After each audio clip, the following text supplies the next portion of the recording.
नमस्कार, आपके साथ मैं हूं सुमेरा खान। सत्ता के सभी न्यूज मित्रों का बहुत स्वागत है। सबसे पहले सत्ते पे सत्ता, यानी 7 खबरें और दिलचस्प जानकारियां एक साथ। आज सत्ता में हम आपको जम्मू कश्मीर के उस चुनावी कैलेंडर के बारे में बताएंगे जिससे बेचैनी वाली तरंगे पाकिस्तान तक उठी हैं। लेकिन पाकिस्तानी सत्ता के अलावा और कौन-कौन से किरदार इस विधानसभा चुनाव की तारीखों से बहुत परेशान हैं, ये जरूर देखिएगा। आज चुनाव आयोग ने हरियाणा विधानसभा चुनाव की भी डेट शीट रिलीज कर दी है। हरियाणा में 90 सीटों पर 1 अक्टूबर को वोट डाले जाएंगे और इसके नतीजे जम्मू कश्मीर के साथ 4 अक्टूबर को ही आएंगे। फिर आपको बंगाल से आज की सबसे दिलचस्प तस्वीर दिखाएंगे, जहां वो लोग ही सड़क पर इंसाफ मांगने आ गए जिनसे पीड़ितों को इंसाफ की उम्मीद है। आज कोलकाता में ममता बनर्जी ने न्याय की मांग को लेकर मार्च निकाला है। हमने धरने वर्सेस धरने वाली इस राजनीति पर भी दिलचस्प कुंजी तैयार की है। पर आज सत्ता की शुरुआत हम एक ऐसी खबर से करेंगे जो आपके लिए शुभ समाचार है। ये गुड न्यूज देश को भारतीय स्पेस एजेंसी इसरो ने दी है, जिसने एक ऐसे सैटेलाइट को लॉन्च किया है जो स्पेस से आपको आपदा वाले सिग्नल पहले ही भेज देगा। आज इसी खबर पर हम सबसे पहले जीरो ग्रेविटी वाली कुंजी खोलेंगे, लेकिन उससे पहले कुछ और अहम खबरें भी होंगी। आज बांग्लादेश के चीफ एडवाइजर मोहम्मद यूनुस ने प्रधानमंत्री मोदी को फोन किया और बांग्लादेशी हिंदुओं के साथ दूसरे अल्पसंख्यकों की सुरक्षा को लेकर उन्हें भरोसा दिलाया। कल पीएम ने लाल किले से बांग्लादेश में पीड़ित हिंदुओं की सुरक्षा को लेकर चिंता जाहिर की थी। झारखंड में नया सियासी खेल हो सकता है। खबर है पूर्व सीएम चंपई सोरेन और पूर्व एमएलए लोबिन हेम्ब्रम बीजेपी में शामिल हो सकते हैं। बताया ये जा रहा है कि चंपई सोरेन सीएम पद से हटाए जाने के बाद से नाराज चल रहे हैं। जल्दी वो दिल्ली में बीजेपी नेताओं से भी मुलाकात कर सकते हैं। और आज 70वें नेशनल फिल्म अवार्ड्स का ऐलान कर दिया गया है। मनोज बाजपेयी और शर्मिला टैगोर की फिल्म गुलमोहर को बेस्ट हिंदी फिल्म चुना गया है, जबकि कांतारा ने बेस्ट एक्टर और बेस्ट फिल्म के अवार्ड अपने नाम किए हैं। लेकिन सत्ता की शुरुआत करते हैं राजस्थान के उदयपुर से आई ऐसी तस्वीरों के साथ, जिसमें हिंदू मुस्लिम वाली आग है, नफरती शोले हैं, धार्मिक चिंगारियां हैं। विवाद की कहानी सरकारी स्कूल के 2 छात्रों के बीच झगड़े से शुरू हुई और कहां तक पहुंच गई ये आप तस्वीरों में देख सकते हैं। लोगों ने शॉपिंग मॉल में तोड़फोड़ की और पथराव भी किया। गैरेज में खड़ी कारों में आग लगा दी गई। हालात को काबू करने के लिए पुलिस को लाठीचार्ज करना पड़ा। यहां तक कि पूरे क्षेत्र में धारा 144 लगानी पड़ गई। ये मामला सूरजपोल थाना क्षेत्र का है। 2 छात्रों में चाकूबाजी से इस कहानी की शुरुआत हुई थी और अब आगजनी तोड़फोड़ तक पहुंच गई है।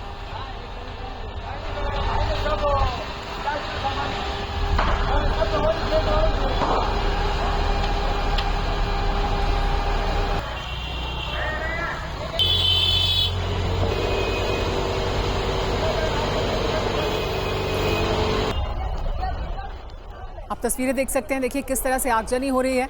और ये पूरा विवाद 2 छात्रों के बीच झगड़े से शुरू हुआ, जिसमें चाकूबाजी हुई और फिर इस तरह से आग लगा दी गई। घायल छात्र का इस वक्त अस्पताल में इलाज चल रहा है। अब हिंदू संगठन आरोपी के घर पर बुलडोजर चलाने की मांग कर रहे हैं। घटना से आक्रोशित हिंदू संगठनों ने कई दुकानों को बंद करवा दिया है। हमला करने वाला छात्र फिलहाल फरार है। पुलिस उसकी तलाश कर रही है। वहीं शहर का माहौल बिगड़ चुका है। 12 से ज्यादा गाड़ियों में आग लगाई गई है। कई युवकों को पकड़कर पीटा भी गया है। पुलिस हालात को काबू करने में जुटी हुई है। महाराणा भूपाल एमबी हॉस्पिटल, जहां घायल छात्र भर्ती है, वहां बड़ी संख्या में मौजूद लोगों को पुलिस ने खदेड़ा है। जिला शिक्षा अधिकारी ने बताया कि दोनों नाबालिगों की उम्र करीब 15 साल है। दोनों एक ही क्लास में पढ़ते हैं। दोनों के बीच पहले क्या विवाद हुआ, इसके बारे में फिलहाल कोई जानकारी नहीं है। जब लंच हुआ तो दोनों के बीच स्कूल के बाहर झगड़ा हुआ। इस झगड़े में एक स्टूडेंट ने दूसरे की जांघ में चाकू से 2-3 बार करके उसे घायल कर दिया। अब आपको इसी तरह की एक और तस्वीर दिखाते हैं। शहर अलग है, मामला अलग है, लेकिन पुलिस के लिए चुनौती एक ही तरह की है। महाराष्ट्र के नासिक में बांग्लादेश हिंसा को लेकर जबरदस्त हंगामा हुआ, पथराव हुआ, आगजनी हुई।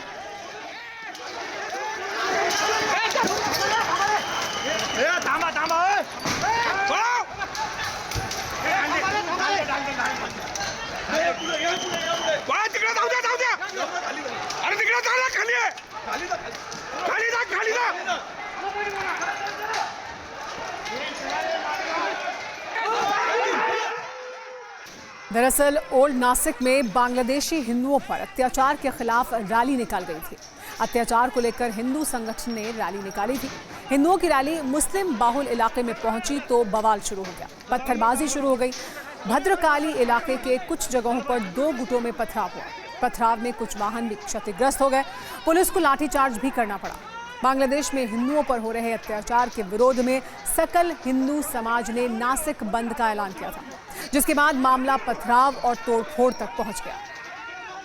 और अब सत्ता में इसरो के उस संकट मोचक की खबर जो देश को बड़े बड़े संकट से आगाह करेगा। ये खबर आपके बहुत काम की खबर है। 5, 4, 3, 2, 1, 0।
तो भारतीय स्पेस एजेंसी इसरो ने 15 अगस्त के एक दिन बाद आज सुबह 9:17 पर एक ऐसी उपलब्धि हासिल की है जिसकी चर्चा भारत में ही नहीं बल्कि पूरी दुनिया में हो रही है, क्योंकि ये एक ऐसे संकट मोचक की खबर है जो आपको बड़े बड़े संकट से बचाने का काम करेगा। ये एक ऐसा सैटेलाइट है जो स्पेस से अब आपदा वाले डेंजर सिग्नल भेजकर पहले ही अलर्ट कर देगा। इसीलिए आज तकनीक से भरी इस खबर को हम आपको बिल्कुल सरल भाषा में समझाने वाले हैं। सबसे पहले इस शुभ समाचार पर हमने अपने न्यूज मित्रों के लिए सवाल जवाब वाली कुंजी तैयार की है, जिससे आपको ये समझ में आ जाएगा कि कैसे स्पेस में भारत की सत्ता और मजबूत हो गई है। आज इंडियन स्पेस रिसर्च ऑर्गेनाइजेशन ने श्रीहरिकोटा के Satish Dhawan space centre earth observation satellite 08 की सफल लॉन्चिंग की है। ये मिशन इसलिए खास है कि इस सैटेलाइट को देश के सबसे छोटे SSLV से भेजा गया है। अर्थ ऑब्जर्वेशन सैटेलाइट पृथ्वी की कक्षा से बाहर करीब 475 किलोमीटर ऊपर स्थापित किया गया है। लेकिन इसका मकसद सबसे खास है, क्योंकि सैटेलाइट भविष्य में होने वाली प्राकृतिक आपदाओं से पहले ही आपको अलर्ट कर देगा। EOS 08 नाम का ये सैटेलाइट 1 साल तक अपना काम करता रहेगा।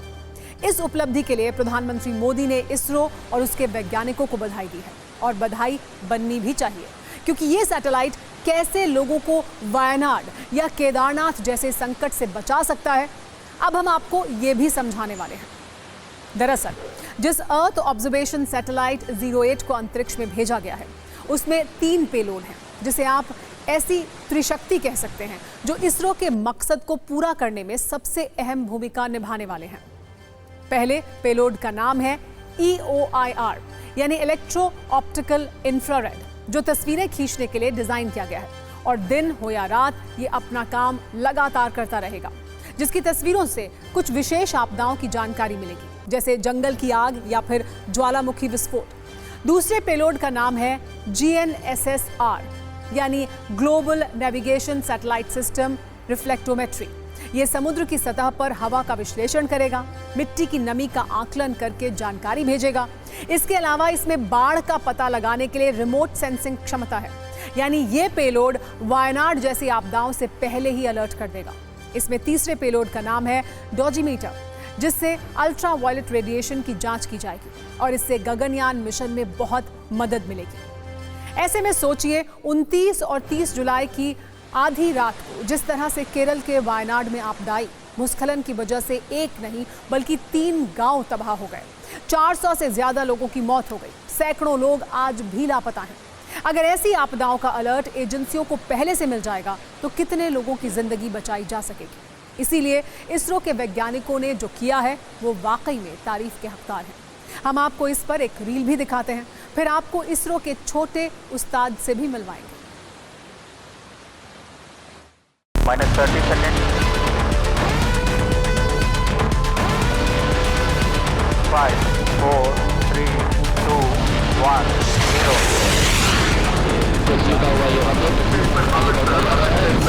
Third development flight of SSLV D3 with the EOS-08 satellite has been successfully accomplished.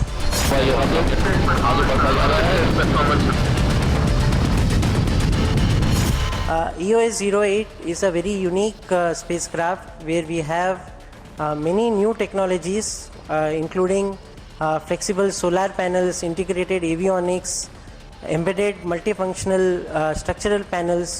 These are to name a few. We have more than 20 new technologies which we are demonstrating through EOS-08.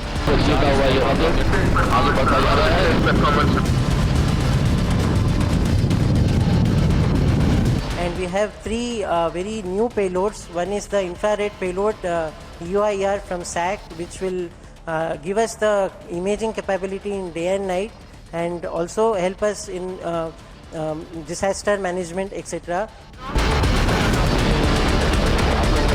We have a new type of remote sensing, that is GNSS-R reflectometry.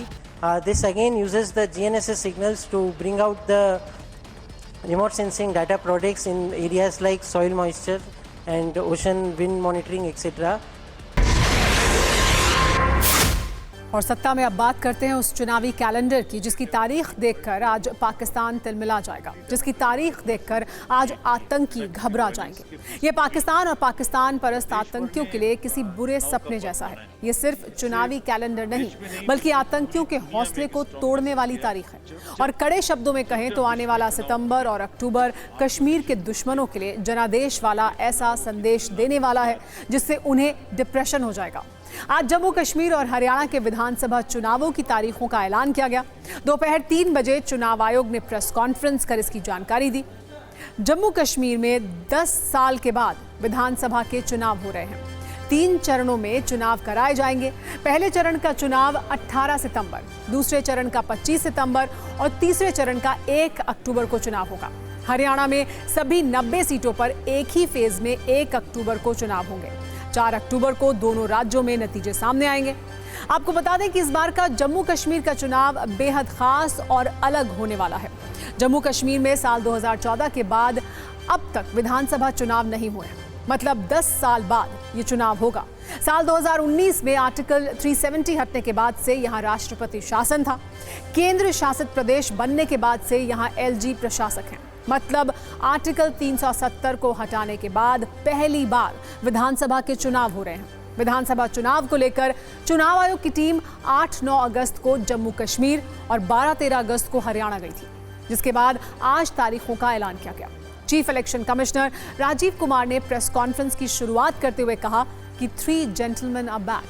उन्होंने हाल ही में जम्मू कश्मीर में लोकसभा चुनाव शांतिपूर्ण तरीके से संपन्न होने और वहां के लोकतांत्रिक उत्साह का भी जिक्र किया।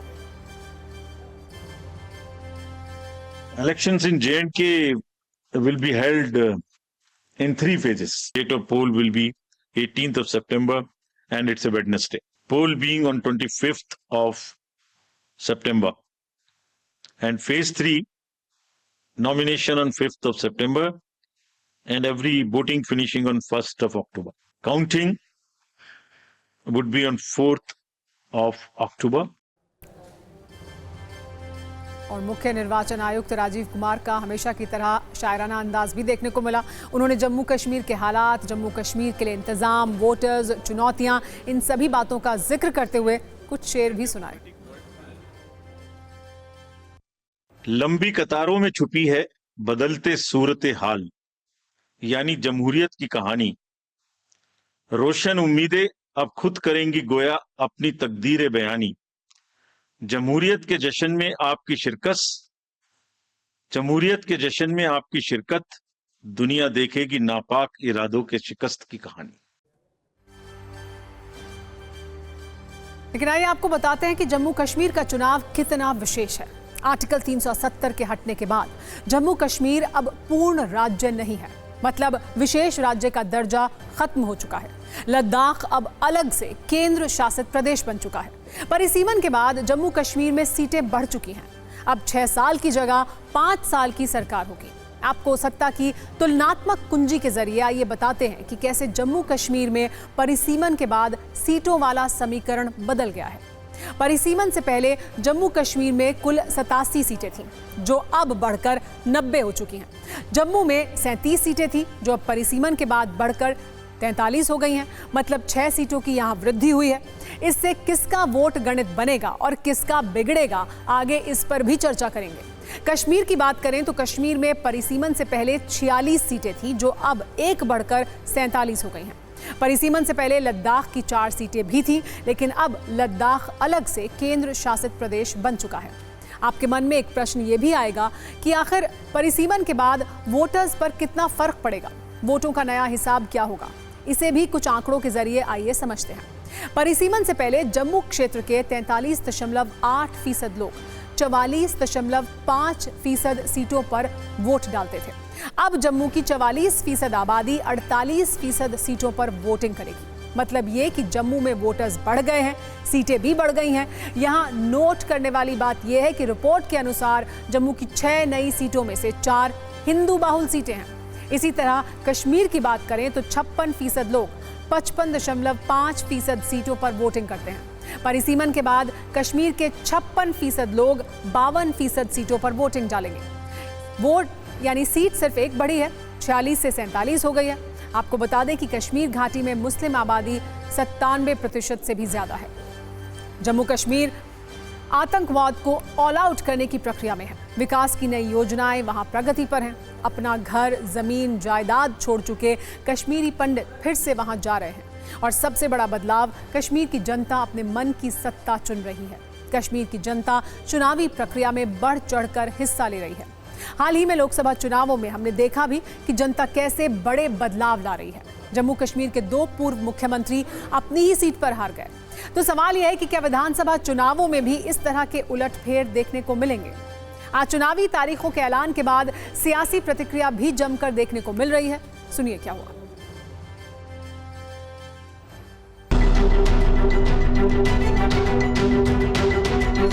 बहुत ही अच्छा समय मिला। अब पता लगेगा कौन तैयार था, कौन तैयार नहीं था। आज़ादी के बाद ये पहली दफा है कि 10 साल के बाद इलेक्शन हुए और हमें पूरी आशा है कि इलेक्शन फ्री और फेयर होंगे। पॉलिटिकल पार्टी हर हमेशा तैयार होती है। इलेक्शन मोड हमारा काम ही यही होता है, तो we are ready for this. इसमें कोई दिक्कत नहीं है, हम हर तरीके से तैयार हैं। भारतीय जनता पार्टी जिसका नारा है 50 पार पूरा करके इस टाइम जम्मू कश्मीर में पूरी बहुमत के साथ अपनी गवर्नमेंट बनाएगी। कल ही तो प्रधानमंत्री बोले थे कि 1 नेशन 1 इलेक्शन। अभी क्या हुआ कि तो अभी 2 ही राज्यों में करा पा रहे हैं, 4 में ही नहीं करा पा रहे इकट्ठा। तो ये कारण हमें नहीं समझ में आया। अब आज हारे या कल हारे, हार तो इनको निश्चित है इनके लिए। भारतीय जनता पार्टी वहां मजबूती से चुनाव लड़ रही है और भारतीय जनता पार्टी के नेता आदरणीय नरेंद्र मोदी जी पर जनता को अटूट विश्वास है और निश्चित रूप से भारतीय जनता पार्टी को जनता का आशीर्वाद मिलेगा। जब जम्मू कश्मीर में विधानसभा चुनाव की तारीखों का ऐलान हो चुका है, पूरी डेट शीट आ चुकी है, तो आज ये भी जानना चाहिए कि पिछले चुनाव में कौन सी पार्टी कितने पानी में थी, वोटों का समीकरण किसके पक्ष में था। हालांकि 10 साल में बहुत कुछ बदल गया है, लेकिन पिछले चुनाव के आंकड़ों पर भी गौर करना जरूरी है। महबूबा मुफ्ती की पार्टी पीडीपी को सबसे ज्यादा 28 सीटें मिली थी। वोट शेयर भी सबसे ज्यादा 22.9% था। बीजेपी 25 सीटों के साथ दूसरे नंबर पर थी। बीजेपी का वोट शेयर 23.2% था। आपको याद होगा बीजेपी और पीडीपी ने मिलकर सरकार भी बनाई थी। खैर, आज की परिस्थिति में ये अब इतिहास की ही बात है। तीसरे नंबर पर 15 सीटों के साथ फारूक अब्दुल्ला की पार्टी नेशनल कॉन्फ्रेंस थी, जिसका वोट शेयर 21% था। चौथे नंबर पर कांग्रेस थी, जिसके पास 12 सीटें थी और वोट शेयर 18.2% था। सिर्फ 20 सेकंड में आपको जम्मू कश्मीर को वोटर्स वाला नंबर गेम भी दिखाते हैं। चुनाव आयोग के मुताबिक इस वक्त जम्मू कश्मीर में कुल 87.09 लाख मतदाता हैं। पुरुष 44.46 लाख हैं। महिला मतदाताओं की संख्या 42.62 लाख है और फर्स्ट टाइम वोटर्स की संख्या 3.71 लाख है। जम्मू कश्मीर विधानसभा की 90 सीटों में से 74 सामान्य वर्ग की कैटेगरी की हैं, 8 अनुसूचित जाति और 9 अनुसूचित जनजाति के लिए हैं।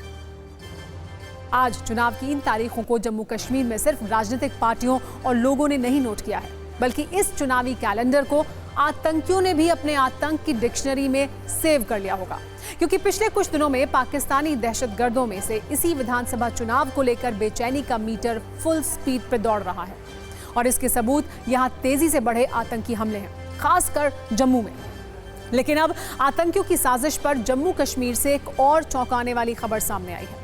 अब तक आपने आतंकियों के मददगार अंडरग्राउंड वर्कर्स के बारे में कई बार सुना होगा, लेकिन अब भारतीय सेना और जम्मू कश्मीर की पुलिस ने आतंकियों के एक ऐसे मॉड्यूल को एक्सपोज किया है जिसका केंद्र थे लाइन ऑफ कंट्रोल के आसपास रहने वाले कुछ चरवाहे।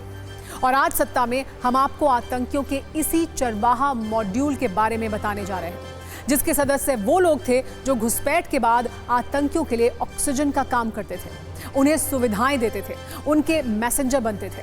4 दिन पहले जम्मू कश्मीर पुलिस और सेना के जवानों ने एक जॉइंट ऑपरेशन के तहत इसी चरवाहा मॉड्यूल के 9 सदस्य पकड़े थे। ये सभी लोग बॉर्डर के ऊंचे पर्वतीय इलाकों में ढोंग यानी मिट्टी के झोपड़े बनाकर रहते थे, जो सांबा और कठुआ बॉर्डर से घुसपैठ करके भारतीय सीमा में आने वाले आतंकियों की मदद करते थे।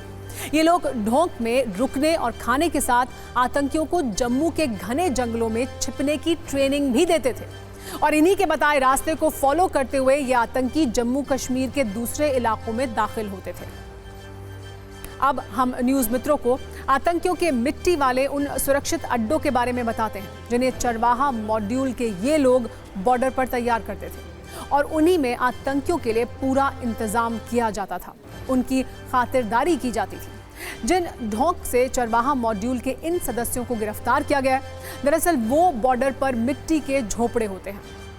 बॉर्डर से घुसपैठ करने के बाद आतंकियों के मददगार उन्हें यहीं पर पनाह देते थे, यहीं पर उन्हें खाना पानी दिया जाता था। इन चरवाहों की मदद से आतंकी इलाके की जानकारी जुटाते थे और घुसपैठ की ट्रेनिंग भी लेते थे। लेकिन अब बॉर्डर पर बने ये मिट्टी के झोपड़े भी सेना और पुलिस के रडार पर आ गए हैं।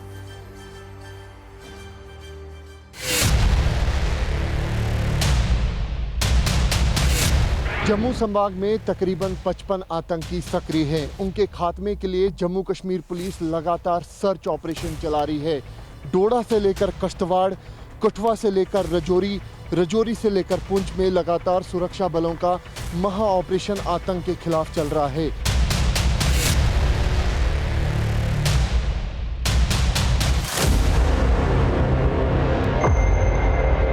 इस तरीके की डोक जो है वो आतंकी जो है उसमें हाइड आउट की तरह इस्तेमाल करते हैं, छुपने के लिए इस्तेमाल करते हैं ताकि हमारे सुरक्षा बलों से बच सके। इस तरीके से इस पूरे इलाके को यहाँ पर सुरक्षा बलों ने घेर रखा है। देखा जा रहा है कहीं इन खाली डोक के अंदर आतंकी तो नहीं।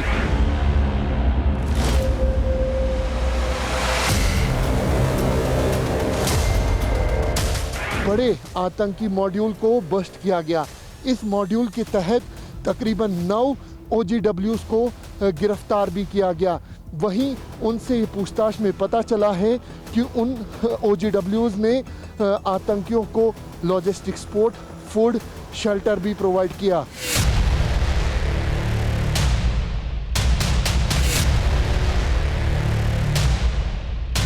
आपको बता दें कि कठुआ से आतंकियों को लाया जाता है, उधमपुर से उनको डोडा की तरफ ये OGW छोड़ते हैं।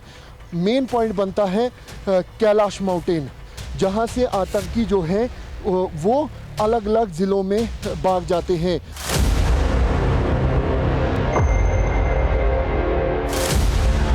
जैसे ही सुरक्षा बलों को ये जानकारी मिलती है, लगातार सुरक्षा बल जो है आतंक के खिलाफ महा ऑपरेशन चलाती है।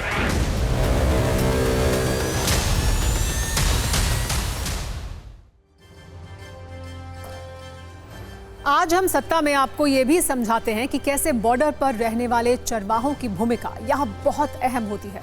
जिन चरवाहों को आतंकी मददगार के तौर पर अपना हथियार बनाते हैं, वही चरवाहे इन आतंकियों के खिलाफ भी सुरक्षा बलों के अहम हथियार हो सकते हैं। शायद हमारे बहुत सारे न्यूज़ मित्रों को पता नहीं होगा, लेकिन 1999 में करगिल युद्ध के वक्त एक चरवाहा ही भारत और इंडियन आर्मी के लिए ट्रम्प कार्ड साबित हुआ था। तब घुसपैठ की पहली जानकारी भारतीय सेना को एक चरवाहे से ही मिली थी और इस चरवाहे का नाम था ताशी नामग्याल, जिन्होंने आतंकियों को भारत में घुसपैठ करते हुए देखा था।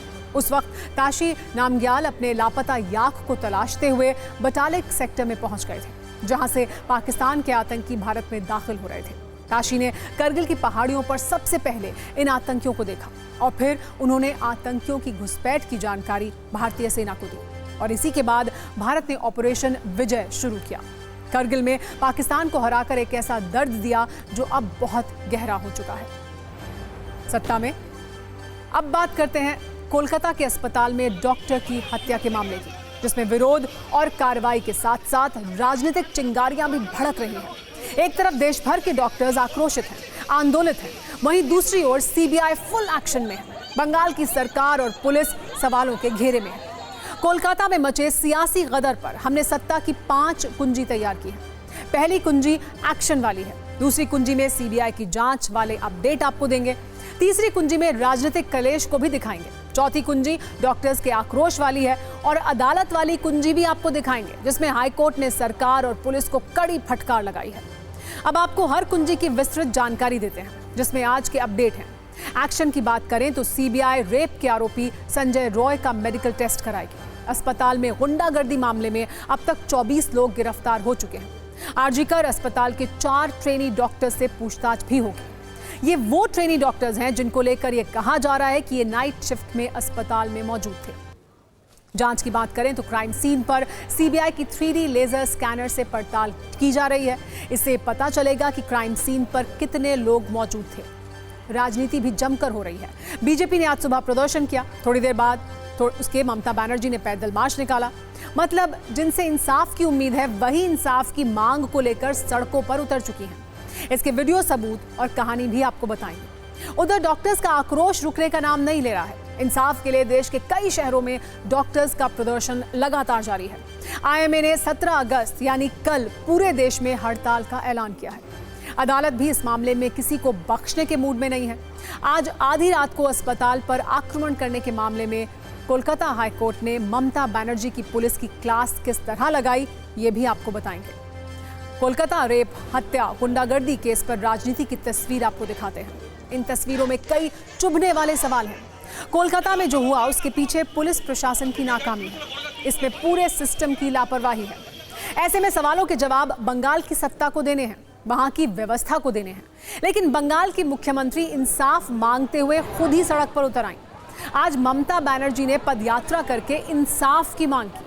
अब जरा सोचिए कि ममता बनर्जी मुख्यमंत्री होने के साथ साथ खुद ही राज्य की गृह मंत्री हैं, स्वास्थ्य मंत्री भी हैं। ऐसे में अगर सीएम ही कार्रवाई और एक्शन की बजाय पदयात्रा, धरना और प्रदर्शन करने लगेंगी तो फिर पीड़ित परिवार किसके पास जाएंगे, न्याय किससे मांगेंगे? इसी विरोधाभास को लेकर ममता बनर्जी की पदयात्रा पॉलिटिक्स पर सवाल उठ रहे हैं।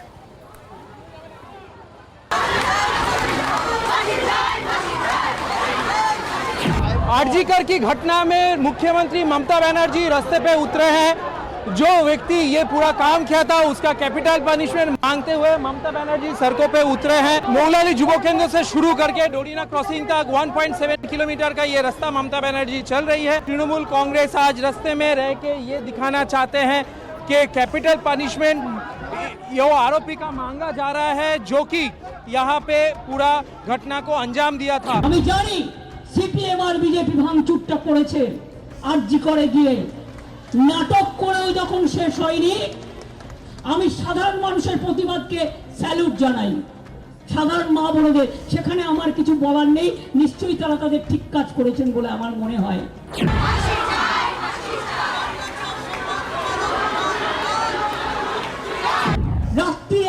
সময় 12টার পরে সিপিএম এর ডিওয়াইএফ এর ফ্ল্যাগ নিয়ে ভিডিওতে দেখা যাচ্ছে ডিওয়াইএফ এর ফ্ল্যাগ, আর বিজেপি নিয়েছে ন্যাশনাল ফ্ল্যাগ। ন্যাশনাল ফ্ল্যাগ সব জায়গায় পলিটিক্যাল কাজে ব্যবহার করা যায় না। ন্যাশনাল ফ্ল্যাগের কোড আছে, ন্যাশনাল ফ্ল্যাগকে মিসইউজ করেছে, পানিশমেন্ট হওয়া উচিত। এটা একটা ক্রিমিনাল অফেন্স।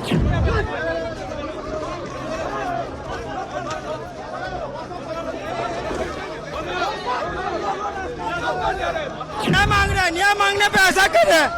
ये सब टीएमसी के गुंडे लोग हैं, इन लोग के ऊपर सख्त कार्रवाई होना चाहिए। टीएमसी के गुंडे लोग हैं।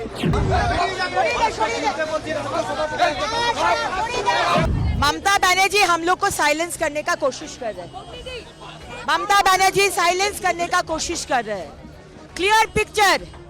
आज हम लोग जो प्रतिबाद कर रहे हैं, ममता बनर्जी बोल रहे हैं हम भी चाहते हैं कि फांसी हो, लेकिन एक्चुअली वो चाहते नहीं है।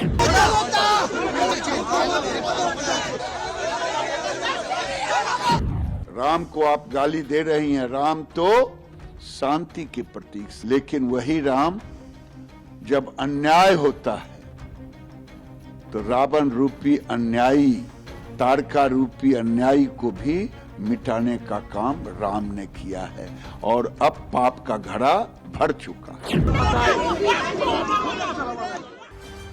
और सत्ता में आगे बढ़ने से पहले आपको पेरिस ओलंपिक में ब्रॉन्ज मेडल जीतने वाली हॉकी टीम के गोलकीपर पीआर श्रीजेश और प्रधानमंत्री मोदी के बीच का एक दिलचस्प संवाद दिखाते हैं। कल पीएम ने प्रधानमंत्री आवास पर ओलंपिक के पदक वीरों से मुलाकात की थी। इसी दौरान उन्होंने रिटायरमेंट का ऐलान करने वाले हॉकी टीम के गोलकीपर श्रीजेश से कुछ दिलचस्प सवाल पूछे। ये संवाद 100 सेकंड की एक रील में आप भी देखिए। आपको तो मिस करेगी। श्रीजेश, आपने ये रिटायर्ड होने का निर्णय पहले कर लिया था मन में कि क्या था? सर नमस्ते सर। थोड़ा साल से सोच रहा था सर। मेरे टीम वालों ने बोल रहे भाई कब छोड़ेगा, यही क्वेश्चन आ रहा था मेरे ऊपर। बट मुझे ऐसा लग रहा था सर, मैंने 2002 में पहले बार कैंप में गया और 2004 में फर्स्ट इंटरनेशनल खेला जूनियर टीम में, तब से खेल के आ रहा हूँ। तो मैंने सोचा 20 साल से अपना देश के लिए खेल रहा हूँ तो एक अच्छा प्लेटफॉर्म से रिटायरमेंट लेना है। तो ओलंपिक्स ऐसा एक प्लेटफॉर्म है सर जहाँ पे पूरा दुनिया अपना फेस्टिवल मनाता है, तो सोचा इससे अच्छा तो मौका मिलेगा नहीं, इसलिए तो एक अच्छा डिसीजन। लेकिन मैं बताता हूँ ये टीम आपको तो मिस करेगी ही करेगी। लेकिन टीम ने आपकी विदाई शानदार की। ऐसा ये टीम को बधाई है। सरपंच साहब ने बड़ा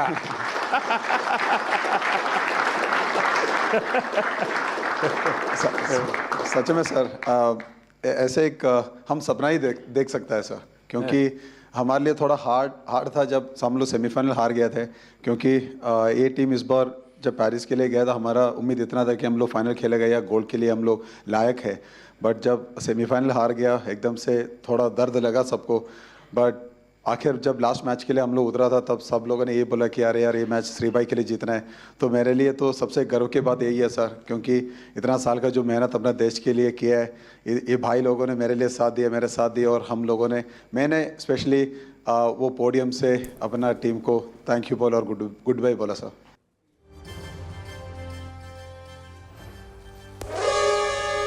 ओह, तो सत्ता में आज का टाइम खत्म हो गया। सभी न्यूज़ मित्रों से हमारी न्यूज़ रिक्वेस्ट है कि वो सत्ता की न्यूज़ रील्स को ज़्यादा से ज़्यादा शेयर करें और मुझे दें इजाज़त।